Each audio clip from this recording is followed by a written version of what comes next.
Ndonë se pas ditën e së mërkurës, kompania që administron minjerë më të madhe në Bulqiz deklaroi se ka arritur një marrëveshje me sindikatën minatorëve, këta të fundit nuk e kanë ndalur protestën e tyre.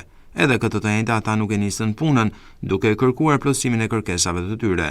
Minatorët deklaruan se nuk do të riktheheshin në thellësi të tokës, pa u marrë parasysh kërkesat e parashtruara.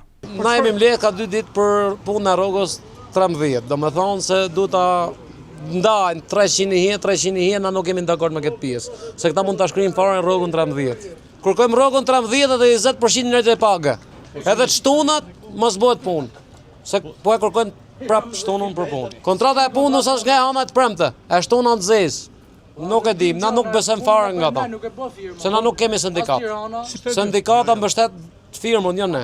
Kompania do me da 2 pjesësh, 3 pjesësh. Sigurisht ato e kanë më mirë letra ndorë se punëtori se pyet kush më punëtori ka shku në atë gradë kus. Kërkojmë edhe ngritje pagës, sepse është një rrogë shumë qesharake, të futesh niveli 20. Punosh armator, sikur ka më profesionin. Dhe të marrësh 800.000 lekë mujt, ma torp nuk ka më. Nëse me thonë kemi lanë emigrimin e Evropën, kemi artu me net afër familjes dhe këtu s'po njëm rehat. Edhe rëba bjeni 6 muj, rëbat grisen i gris goshta. Edhe rrugët e punës? I gris goshta, i gris ganxha, i gris funeli, i grisin gjitha robat. Robat grisen rrezik edhe për një javë. Ato i bjeni herën 6 muj, herën 7 muj. Edhe rëba jot trupi që i shkojnë, një palë mdoja i palë vogla. Po ta japën në formë shpërblimi, ajo nesër pas nesër, mas i viti, mas 2 vitesh ajo hiqet. Ndërsa kur është në kontratë, ajo nuk mund të hiqet. Se prandaj quhet pagë 13, jo shpërblim. Shpërblimi nuk lejohet, ndërsa paga lejohet.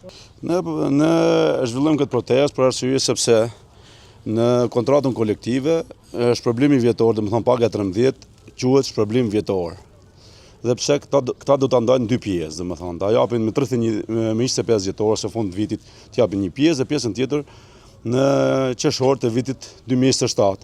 Ne nuk pranojmë, ne duhet të cilësohet në kontratë kolektive, të cilësohet si pagë 13, të jetë detyrueshme nga punëdhënësi që të përfitojë çdo individ që punon këtu. Për këtë arsye, u kemi kërkuar që ta rikuperojnë, ta bëjnë pagë 13, të quhet pagë 13. Ashtu ka qenë, cilësohet pagë 13 dhe ka pas punëdhënësi ka pas drejt ta japë deri me 31 dhjetor. Po kjo është pika si jemi ngërç ne, sepse quhet shpërblim. Ne duam të quhet pagë 13 të detyrueshme nga punëdhënësi. Pagë 13, jo shpërblim. Shpërblimi pastaj mund t'i vesh një shifër aq sa mundësi ke ti, për arsye ekonomike. Pas protestave të zhvilluar të mërkurën dhe të njëjtën, kompania Alpkrom njoftoi zyrtarisht minatorët se me propozimin e Këshillit Sindikal dhe në marrëveshje me Sindikatën e Punonjësve të Industrisë së Rënd të Shqipërisë, është dakordësuar ndryshimi i kontratës kolektive lidhur me mënyrën e pagesës së pagës së 13.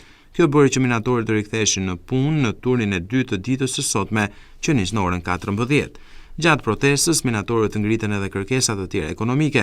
Ata kërkojnë një rritje të pagave me të paktën 20%, duke argumentuar se niveli aktual i pagave nuk përputhet me vërtetësinë dhe rrezikshmërinë e punës që kryen çdo ditë në nën-tokë.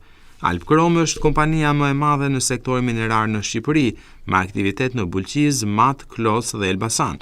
Kompania administrohet nga grupi turk Yıldırım International Mining Investments.